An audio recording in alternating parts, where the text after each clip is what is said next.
Third down and 20. So we are going to be doing our first mock draft. Now, this is a mock draft where we're only doing the first 18 teams. I just hate doing mock drafts where it's like, oh, well, with the position this team would be in. No. Like, we're doing it with the position we think they're in. This is just the first one. It's kind of an introductory mock draft where we did no trades. We're going to come out with mock drafts in the future that go further down in the draft and have trades and all that jazz. But it's just the first one. We haven't watched a lot of these prospects either, so don't murder us too much. But let's just get the first pick out of the way. The Jaguars take Trevor Lawrence. Unsurprisingly. Surprise. Okay, now let's start the mock draft at pick 2. Steed, why don't you go first? Who do you have the Jets selecting pick 2? So, I'm between two players, and I got Justin Fields here. At the end of the day, I think they're just going to go with quarterback, and I think that's the Jets thing to do. Because consensus, I think the fans are going to want a quarterback, and the way Fields has performed in his college career, and especially against Clemson, against Trevor Lawrence, Clemson, and lit it up, really opened up some eyes. And, I was looking at it. You could just try to trade out Sam Darnold and, because you would have to pay him money. And I think as a head coaching job, if you want a good head coach, and he could look at it and be like, okay, I want Fields. Just give me my quarterback at the end of the day. So I got Fields slotted here. I also have Justin Fields slotted here. I would not be terribly surprised if Zach Wilson or even Trey Lance went here, depending on how these guys start progressing in the process and what guys like between all. I'm personally someone that has the gap between Fields, Wilson, and Trey Lance razor thin.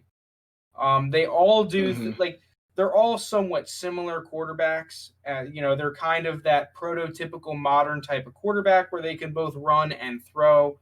None of these guys have bad arms. It's not like arm strength is necessarily an issue for any one of these guys. I'm much more confident in the arm strength of Fields and Trey Lance than I am with Zach Wilson, but I also haven't completed my analysis, which includes, his accurate range and his throwing power. So I have the Jets also selecting Fields for now. I think it's safe. You look at Fields; he's definitely one of the most active quarterbacks in the class. While he does, I have some issues with, how he goes through his progressions like other people do, and the fact of the matter is that he's not forced to make difficult throws. I think that he could speed up his process a little bit. And he does hold on to the ball too long. But we have seen guys from college fix these issues. People like Deshaun Watson, and, there's a whole long list of them that are able to fix these issues. I think they're being overblown comparing him to Dwayne Haskins. Dwayne Haskins is nowhere near as much of an athlete as Justin Fields. Yeah. And Justin Fields' deep ball is top-notch. The guy is incredibly accurate. It's beautiful. And due to his accuracy, we saw Baker Mayfield go number 1 because of it. I think that Justin Fields should be selected number 2 due to his accuracy, whether or not you like the quarterbacks behind him. It's just kind of the way the news goes. Yeah. Real quick. Before we move on from the Jets, you are completely right. I could see them taking Sewell or even trading down a handful of spots, maybe with the Falcons if they want a quarterback. The Falcons trade up too. And they go at 4 and take Sewell. Because you look at the Jets, I don't understand why people are thinking their offensive line is solved and that the guy Mekhi Becton they drafted last year should have been like an all-pro this year. He's good. He has a ton of potential. He's had some great reps. But he was not a Pro Bowl level tackle this year. I don't know where this narrative came from. I don't understand it. If you look at games like the Raiders game, and pretty much, I went back during my Sam Darnold analysis. I haven't watched every Jets game because I did it during the season. So those games after the analysis, I didn't watch. But from basically week 1 until week 11, he was not an all-pro caliber tackle. He was good, and he has a ton of potential, but he is not a stud. He has all the potential in the world and could develop into a stud. but can we please stop saying that Mekhi Becton, day one, he wasn't even the best tackle day one in his draft class, let alone the NFL. Stop this narrative. It is absurd. The Jets are third most in pressures per dropback, tied for second with the Vikings at 27.6% of dropbacks. Their quarterback is pressured. They're one of the top teams in quarterback hits. It's just stop this narrative that the Jets' offensive line is great. Like, they have so many holes, and left tackle is still a hole. You cannot be inconsistent at left tackle. So I would not be surprised if they go Sewell. But let's move on to pick 3 with the Dolphins. Who do you got? So it's interesting with the Dolphins here too, because I think they're in that position to trade out. But if we're just picking straight up, I'm gonna have them picking just Sewell here. I think they could easily go receiver here, which they desperately need for Tua. But you took an offensive lineman last year in the first round, Austin Jackson. He played very well. Their O-line performed very well this season. Was a big part of their huge success. But very so. Do you get just an automatic lock of a beast as Sewell? This is a guy who got a second place Heisman vote. An offensive lineman got a second place Heisman vote. So I think you just take the sure pick here and get you a anchor on your offensive line for years to help protect Tua. And, hopefully in the later on the first round, because they still have first round and a ton more picks, you could just carve your way and find some good weapons for him. So I do agree that I could see the Dolphins take Sewell just because of the talent that he has. And like you said, I think he's also just a surefire stud. I have the Dolphins taking Devonta Smith. I think that Devonta Smith is another surefire stud type of prospect.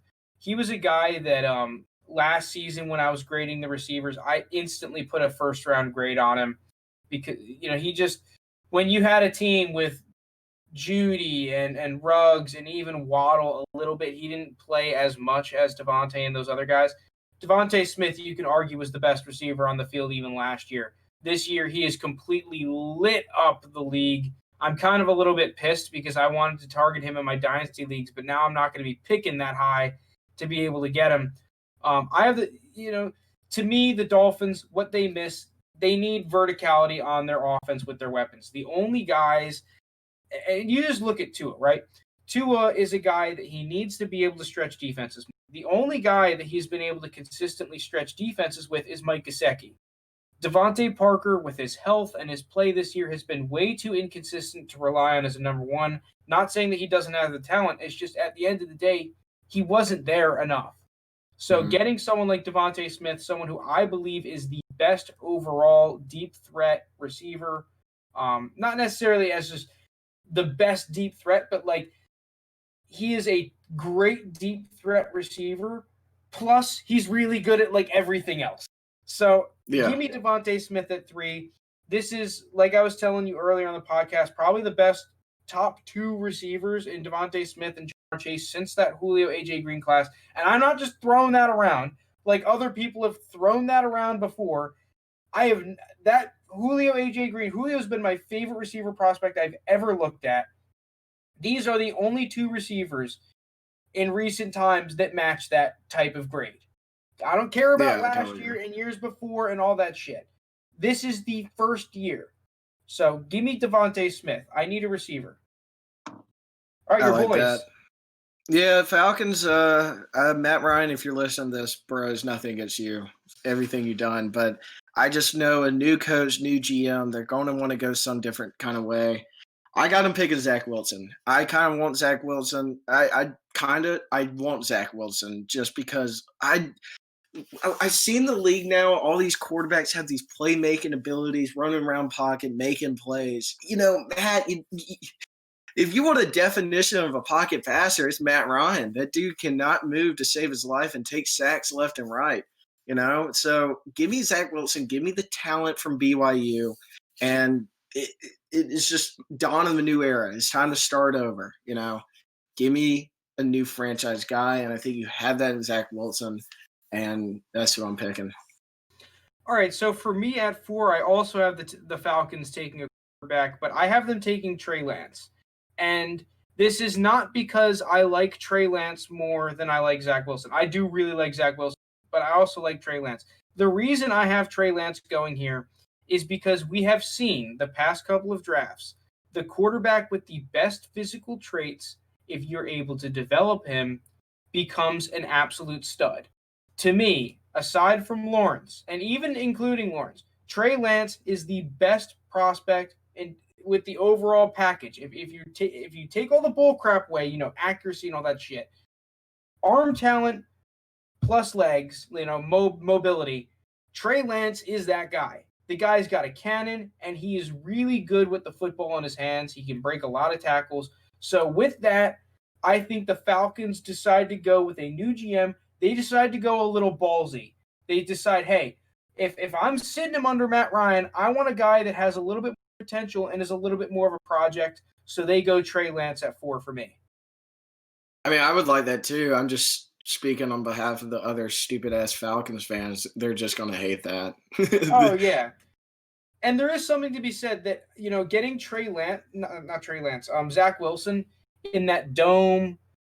You're right. He's got the legs. He's a playmaker, and we've seen the last playmaker they had Vic. Vic was just great for them. So getting Zach Wilson would still be phenomenal. I need to finish my analysis to really have one guy over the other. It's just we look at recent history. This is a copycat league. I think that Trey Lance is being a little underrated because Mhm. he's not as flashy and as consistent as the other guys. But you look at the raw talent, he's up there. Yeah. So next pick, I got at 5. I got the Bengals taking old Jamar Chase. I agree with you that with the Chase and Devonta Smith, these are two top tier receivers, and the reason why I just like Chase a little more than Devonta, just because I think he's got the stronger hands, more like go up and get it. It's no slouch on Devonta because I truly think he's the better route runner and getting off the ball. But for some reason, Jamar Chase, I still like his game a little more. And I think if you put him aside Joe Burrow, and I know they have already a pretty, talented receiver room in T. Higgins, Tyler Boyd, and list goes on and on. But if you're able to put up Jamar Chase, a number one receiver, that offense could do good things. I know they still have to protect Burrow, and hopefully they can figure that out later in the draft. But if you get a surefire receiver right here to go along Burrow, I think that makes him really happy, and I think you get a lot of good things moving forward. Yeah, you're right. I think it's a fair argument to have Chase over Devontae Smith. I had Chase over Devontae Smith earlier in the season, like coming into this season. I think that I had it a little bit closer than people initially. Now you see having Devontae Smith over Chase, which I think is fine. My whole thing is I had the Dolphins taking him at 3 just because I think he fits the system better than Jamar Chase. But I've got Cincinnati getting one of the better value picks in this draft with Penei Sewell at 5 in a mock draft with trades and in the future with free agency. I don't think the Penei Sewell is going to make it to 5. I don't think that my mock draft is going to play out as cleanly as this one is because we have a whole lot more of the process to go. But for now, we've got these quarterbacks going. I think these receivers are going to be going a little bit earlier than other people anticipate. So, like compared to previous drafts. So, Cincinnati gets one of the biggest steals of this draft at pick 5 with Penei Sewell. I like that. Now here comes the 6th pick. The pick that, for the tank, The it better be curse. worth it. Yeah, it better be worth it. The Eagles have to hit on this pick. And I think you hit by taking Devontae Smith. You take the Heisman winner, another surefire receiver. I know they have had problems with picking receivers and a half, but if Rieger can stay healthy and figure it out, Devontae Smith is a good number one, good to go beside him. And I think they can start figuring things out. And hopefully, I feel like if you're going to spend a 6th pick, you would take just one of the better players in the draft. Yeah, I completely agree, and I have the thing. They miss out just this month, just narrowly on Penei Sewell. So I have them taking Jamar Chase, who I think fits them better than Devontae Smith. guy, Jamar Chase. You finally get the guy that I've been saying the Eagles need for years now. I wanted them. Now, this is also kind of a hindsight 2020 thing. Last year, I wanted the Eagles to take Justin Jefferson. Not because I thought that Justin Jefferson was going to start lighting up the league. I just had Justin Jefferson as a guy that I didn't see him drop a pass when I did my film analysis. I didn't watch every single one of his games. I only watched I think seven or six. But I did not see him drop a single pass. Every other receiver dropped one except for Justin Jefferson. You finally get a guy, like you said, that has great hands. I'm tired, if I'm an Eagles fan, of my damn receivers dropping footballs. Taking someone who cares about the numbers and the stats and the measurables and all that. I just want someone that won't drop the fucking ball. So I'll take Jamar Chase.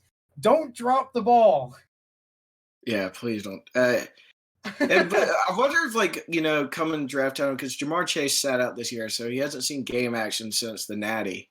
I don't think it's a fault on him at all. Honestly, he'd be more healthy and not have as much miles on him as Devonta Smith. But, I could see Jamar Chase once he gets in the league, struggle just a little bit because, he hasn't seen game action. But at the end of the day, I think he's a hit. Yeah, as long as he hasn't been sitting around eating Doritos. Yeah, true. He could be doing that. But right, Lions at 7.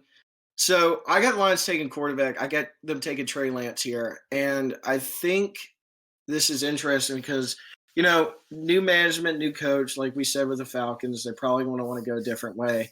But if they could keep Matthew Stafford for another year maybe and just have Trey Lance play under him, because I too don't think Trey Lance is ready to play week 1, but his raw talent can't be denied. So I think he could be a good stepping stone for this new regime that's coming in Detroit. Okay, I also have the Lions taking quarterback, but we just flip-flopped them. I have them taking Zach Wilson. Detroit needs a guy that can carry them. I think it's pretty evident right now. You might be able to get that in Zach Wilson. So Zach Wilson, while I think that in a draft with trades, we may see a little bit of trade action going on for a team to go up and get one of these Trey Lances or Zach Wilsons, especially if a team like the Falcons, the Bengals, or the Dolphins are open to offers, maybe even the Jets. I think that we could see a team jump at someone like the Lions for the quarterback. But for now, I have him Zach Wilson. Who you got the Panthers at 8? I got him taking Kyle Pitts. I think this is a certified beast. This dude is going to be a beast of tight end in the league. Robbie Anderson, Curtis Samuel are both going to be free agents, and they're going to need something to replace them. And what better? Dude, he's not just a natural tight end. This guy is fast. He's a mismatch for linebackers and safeties, so he can really do it all. Now the Panthers could. They need a quarterback too, but you could kind of ride with Teddy Bridgewater and just take the best player available, in which I think is Kyle Pitts. Okay, I have a similar theory with the Panthers' best player available. My thing though is that just looking at Joe Brady's past offenses at LSU with Carolina, I just didn't see a whole lot of use of the tight ends. At LSU, we didn't see Thaddeus Moss as necessarily a premier tight end. They would be used, but not as an offense that runs through a tight end. So my BPA for the Panthers is Micah Parsons. You get to replace Luke Kuechly, who you lost a couple seasons ago, one of the best linebackers in the league, with the top linebacker prospect. I've watched a little bit of Micah Parsons. This guy is a beast. I think he's great for the modern game in terms of he can go sideline to sideline as a middle linebacker, and getting him at 8 is a great pick for the Panthers in that defense. I like that. So for the Broncos at 9, I got him taking Micah Parsons too. I think you just take the best player available here. I mean, they need a little bit of a linebacker, and I think that would be unbelievable for them. Yeah, and it's a lot to say because Michael Parsons could go as he could go to the Falcons at 4 too. Like he He could could go go to anywhere in Philly this at draft. 6. Like, yeah, Yeah, like he there's a whole, could. He could go to a whole lot of teams, but if the Broncos are, I got him slotted to take Micah Parsons. They get him, he's going to be instant beast on that. At a fully healthy Broncos defense is scary, and they can make some noise with that pick. Yeah, all right. So at 9, I have the Broncos going Patrick Surtain, that corner from Alabama. I wasn't very confident in this mock for the Broncos because, I was thinking of having them take that Elijah Vera Tucker, that tackle, maybe Kwity Paye, an interior D lineman. For me, if I'm the Broncos general manager, I am shoring up my offensive line. I just wasn't very confident in a lot of these offensive line prospects at this point in my process. So for now, I'm just going to go best player available. And for me, that was Patrick Surtain from Alabama. All right. So the Cowboys are picking at 10. I got them taking Kwity Paye, that DN from Michigan. I mean, the story's out on the Cowboys. They need talent on the defense. Yeah. And I think I got Yeah. he started 1 year at Michigan, I'm pretty sure, but he's rising fast. I mean, he might even with the combine come out, he might even eke in more in the top, more in the upper in the round. But I think if he falls to him, it's a great pick. A guy that can start day one and bring some kind of talent to this detriment of the defense. Yeah, I've got the Cowboys also going Kwity Paye. I just think he's a guy that's going to light up the combine. And, Cowboys need defense. So at 11, I got Giants taking a home dog. I got Dude, holy crap, stop. You sound like a robot. Do I? What about now? Yeah. No, still a robot. All right, I'll fix your stuff. I'll go first. Giants, I've got Kyle Pitts. Just basically going best player available. I like what I saw. Not be surprised at all if they went edge rusher. Yeah, I could easily see them taking an edge rusher here. But for me, if I'm the Giants, I want talent. Give me Kyle Pitts at pick 11. All right, Steve, you fixed? Do I still sound like a robot? Nope, you are not a robot anymore. Congratulations. Okay. Welcome back to the living. Jesus, that was scary. Like I was saying, I got him taking a home dog, and J.C. Horn is my first corner off the board. I think, they already hit with James Bradbury. He looks like a stud of a corner, and they had a miss on DeAndre Baker. We all know what happened to him. If you're able to put J.C. Horn and James Bradbury in already a resurgent defense in New York, I think it could be spelling trouble for receivers. And I also really like J.C. Horn's game. He's a fast player. He's a great athlete. And watching South Carolina games like I do every Saturday, teams don't throw the ball his way, like it's just kind of like they know how good he is and they're just going to target someone else. And I think he can make an immediate impact with the Giants as well. Okay, well, speaking of J.C. Horn, I got him at pick 12 for the 49ers for a lot of the reasons you said when I watch South Carolina games. J.C. Horn is the best defensive player on the field. He's got a lot of potential, and I also think that he's very polished for a corner, and this is coming from a school that has a great track record with defensive backs. So give me J.C. Horn at pick 12. So at pick 12, I'm going corner 2 for the 49ers. I'm going Surtain. I mean, basically same reasons why you took Surtain earlier. This dude, 6'2" corner, physical, be able to bully receivers up front. Bama, like anytime you take a Bama player, you're pretty much going to hit. So, and, plus on the 49ers front, Sherman, Jason Verrett are going to be free agents, so they're going to need to have a little bit of help in the secondary. Okay, so for the Chargers at pick 13, I've got them going Elijah Vera. Give me the best offensive lineman on the board.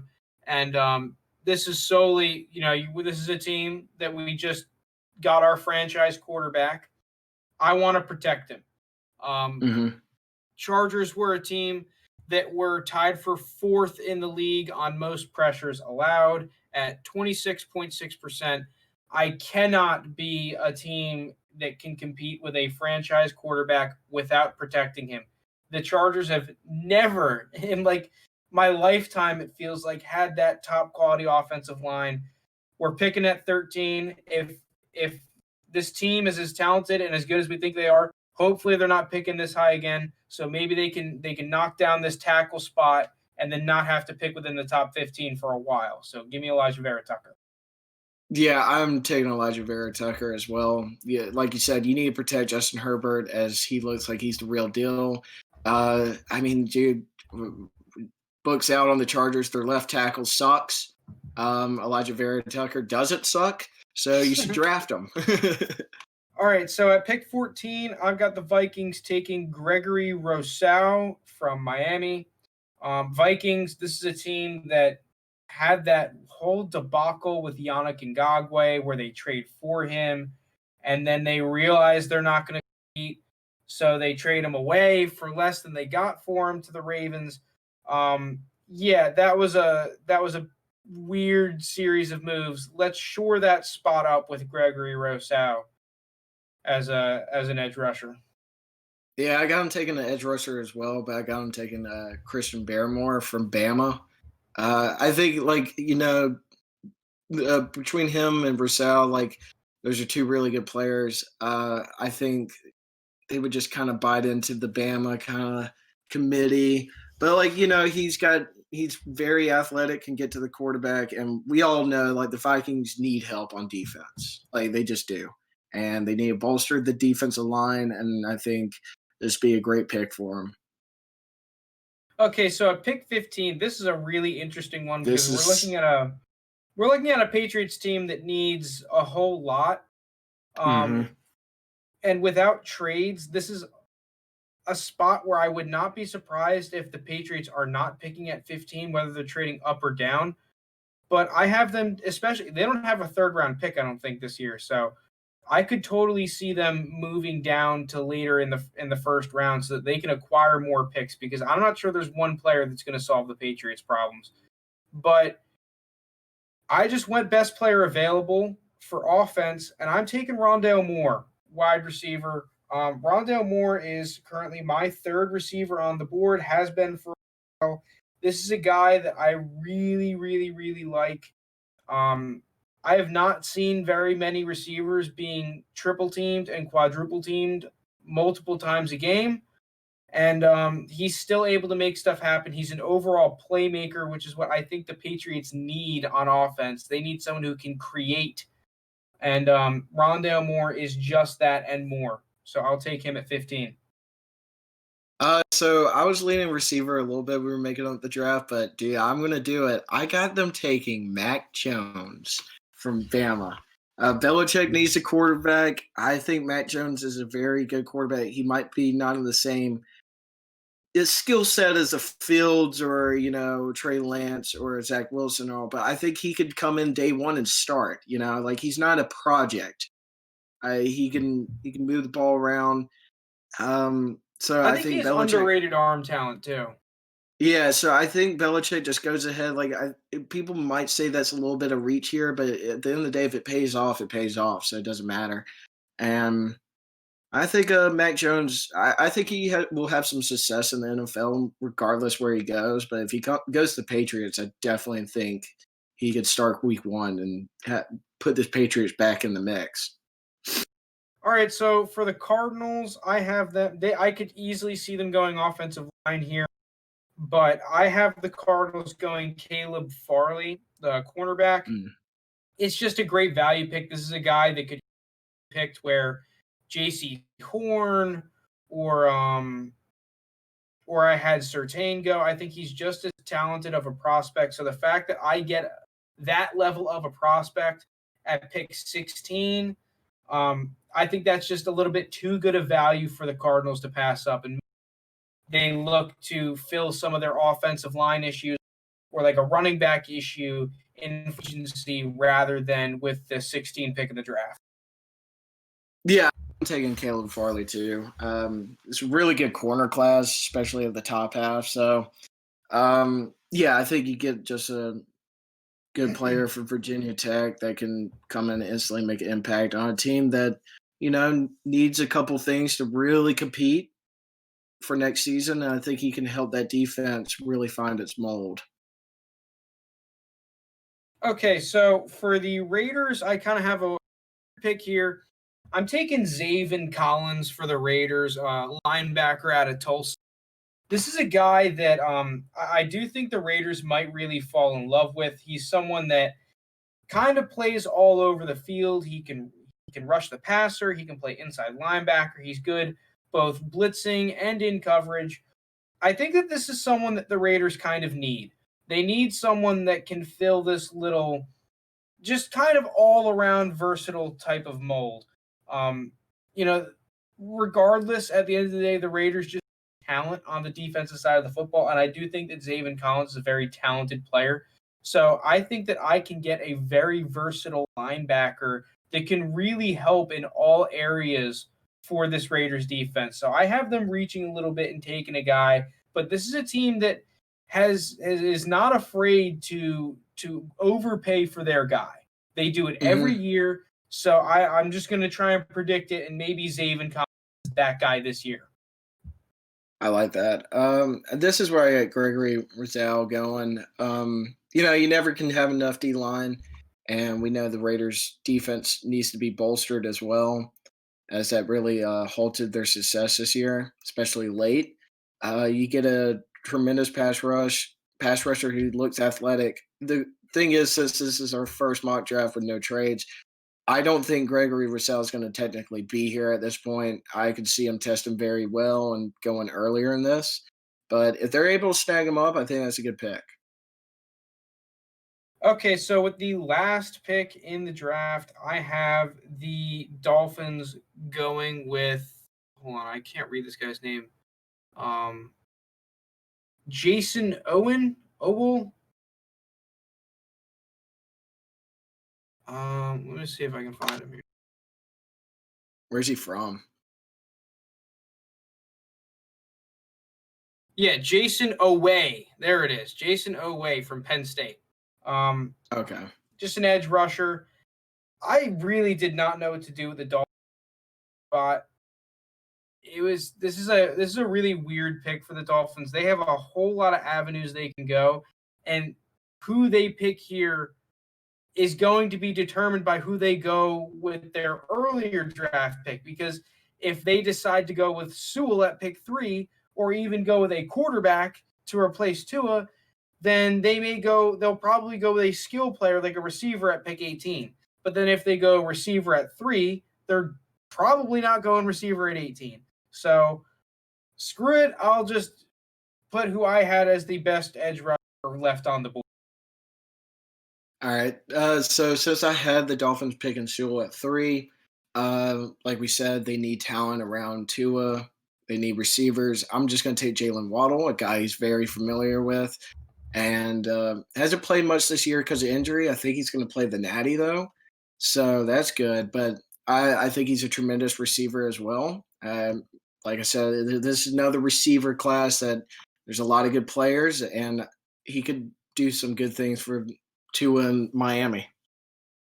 All right. Well, that's it for our mock draft. We're only doing the teams that have their draft spots set in stone. When, as we start moving forward in the playoffs and more teams' draft spots are set, we'll release more mock drafts. And as more information comes out with pro days, senior bowls, combines, all that stuff, we'll go deeper and deeper with our